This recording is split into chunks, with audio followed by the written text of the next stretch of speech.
to cool off a little bit.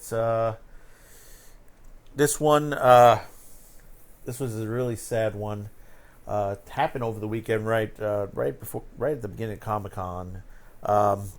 If you haven't heard about this, stay tuned on this one. Is a sad one, but I'm also going to mention, and it's going to be in our links below, where you can donate to support this incident, the people that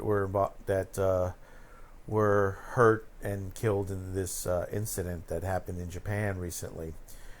But before we start, remember, subscribe, like, support, share. Thank you very much for supporting us here on QTCast TV. Thank you. Subscribing, liking, very important. But we're not going to go too much into that. So let's jump right into the story, because I think this is very important that we discuss this. Now, back last week, a major animation studio in Kyoto was destroyed. I mean, utterly. It was an arson attack. If you're not familiar, it's Kyoto Animation or Kyoto Anime. I think that's what they go by. If you're not familiar with them, basically, there are. If you've ever seen Violet Evergarden, the movie, Taruso, Dive to the Future, Liz and the Bluebird. There's a whole slew. This happens to be one of the real good animation studios around. They are in Kyoto City, in the Fujima ward. Unfortunately, you had, as of last couple of hours ago, I think we reached 35 dead as far as what's happening, and many people injured. The place is literally destroyed. From what we understand from the president of the company, I think they practically lost everything as far as the works, what they were working on, some of the older stuff, what they had stored. They had backups, so outside on there. Some of their classic stuff may have been saved, but as far as what we can see from the building itself, it's just literally destroyed. And there was someone arrested. As far as that, we here at QTCast, we're not even going to mention his name. We'll tell you he's 41 years old. He's male, but we're not going to represent him here. Who did this, because this was just basically atrocious on what this person did. Literally, he had poured flammable liquid around the building, and then lit the place on fire. The place went up very quickly, and there were like dozens of people were injured. I think there's a total. I think there were about 72 people in the building, and 34 of them had died, and a lot of them were women. To emphasize that this was a company that basically hired the best that they could, and a lot of the people in the company were women on there. So when people criticizes that there is not enough women in anime, go take a look at this company. They're very good at what they do. If you've never seen some of the stuff they do, a lot of their animation is very well done. It's very it happens to be one of the most, I think one of the most underrated anime houses around. But they're very, very good at what they do. Now, supposedly, the person who caused this, they had mentioned that he was screaming that they had stolen his script or something like that. But some new reports had come in that saying that the man was mentally unstable. And, concerning how it's been going on in the world these days, I would put more emphasis on that. That basically he was unstable, just to do something of this nature. I mean, wow, it's just, they always, you say that there is darkness in the world, and there are those who just literally, figuratively, they want to see things burn, and here, whatever was going through this guy's brain, it's unbelievable. The president of the animation studios President Hatta, he spoke about it. He was like saying that he's going to destroy the building itself. They're going to start from scratch, get a new place on that. But what he's going to do is that he's going to create a memorial where the building is standing now. Which that is right for the employees that had died in that building. And I guess they're going to start from scratch again. Basically. And for a company like this that's done a lot of work to start from, I can understand from one value that starting from the beginning again, that is the hardest thing to do. When you've most of your work that you've been working on for a long time is gone. The people that were working for you, a lot of them have died. These were valued family members of your company. I mean, when you have a company, and it's like here on Kyoto Cast, us that we are here, we treat ourselves like a family. This is a family unit, and companies like this, they're the same way. In Japan, most of these animation studios, it's like everybody, it's a family unit. And when you have something of this nature happen, this traumatic nature, it's going to send shock waves throughout the industry. How long will they be able to get back into shape again? It's going to be a while.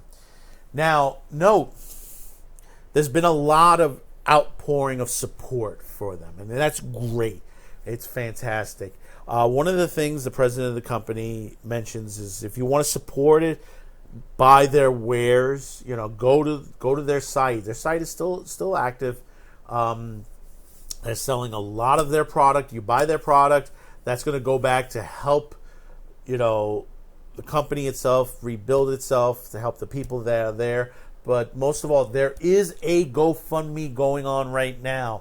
Sentai Filmworks, which is a company that works with them, that handles the English translations, I guess some of the stuff on there, over on this side of the continent. They opened up a GoFundMe. Now, as of, and let me hit the refresh, as of when this is being taped, they have reached 1,951,320. They're almost at $2 million. Originally, it was a $750,000 goal. I mean, you've had about almost 60,000 people donate.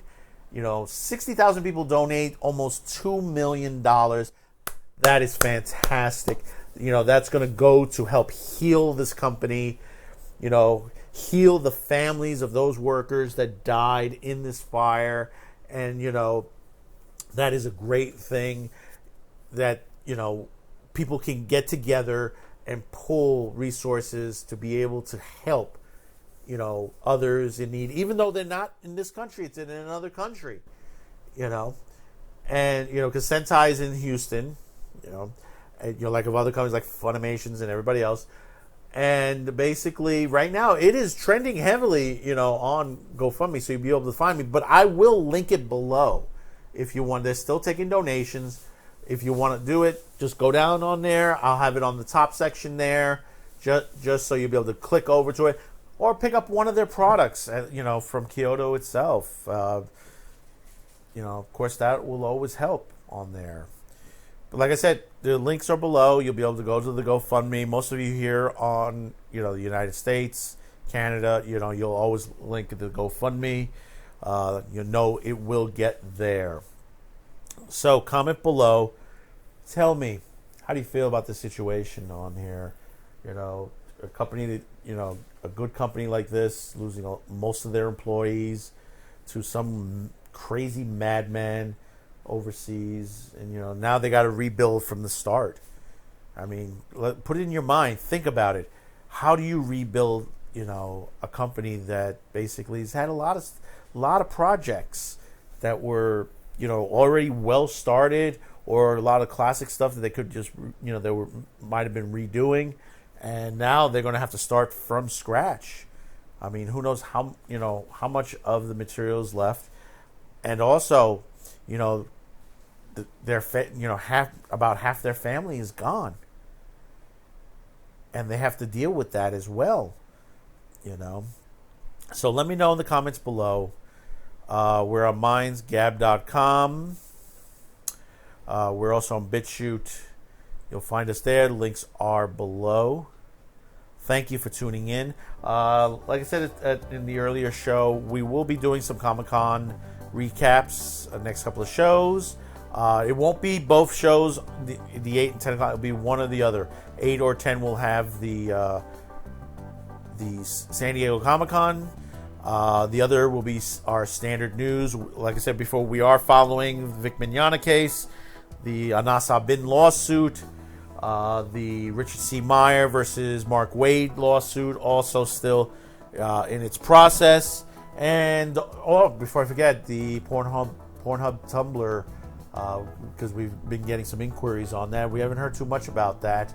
We're still trying to find out what's going on with that. We haven't gotten too many answers to the questions we've been putting out there. So until tomorrow, we'll see you. Same time, same bat. No, I'm kidding. Same bat channel. We'll see you tomorrow, same time, same periods. If you've hit our notification bell, you'll get our notifications on there. But if you don't, generally, the Man with the Show is always 8 and 10 right now. Normally it's 5, 8, and 10. But it's the summertime.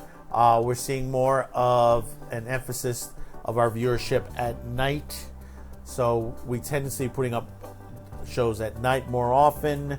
It seems like our 5 doesn't do too well since the summer started. So, but it will be back. It will be back in the fall. So we will be doing back to 3 shows a day on there. And as we ease in the American Asylum show into the schedule, you probably will be seeing more of Man with the Show.